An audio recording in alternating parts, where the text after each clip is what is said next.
बिस्मिल्लाहिर्रहमानिर्रहीम। आज 24 अक्टूबर पोलियो का आलमी दिन है और इस सिलसिले में हुकूमत सिंध आज से लेकर 30 अक्टूबर तक एक पोलियो मुहिम शुरू कर रही है ताकि बच्चों को कतरे पिलाए जाएँ। 5 साल से कम बच्चों को कतरे पिलाने का ये एक हफ़्ते का प्रोग्राम, जिसमें तकरीबन 67 लाख बच्चे टारगेट हैं कि हम उनको कतरे पिलाएंगे।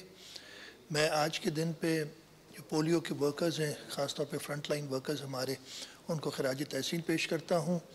उनकी मेहनत से हमारे सूबे में पिछले 2 साल से पोलियो का कोई नया केस नहीं आया। इसके साथ साथ हमारे माहौलियाती जो सैम्पल्स हैं वो भी नेगेटिव हैं, लेकिन अभी मुल्क से पोलियो इरेडिकेट नहीं हुआ, ख़त्म नहीं हुआ है। और हम सब ने मिल के कोशिश करनी है कि हम इस मूज़ी मर्ज़ से अपने फ्यूचर जनरेशन्स को निजात दिलाएं। मैं इस सूबे के सारे वालिदैन से दरख्वास्त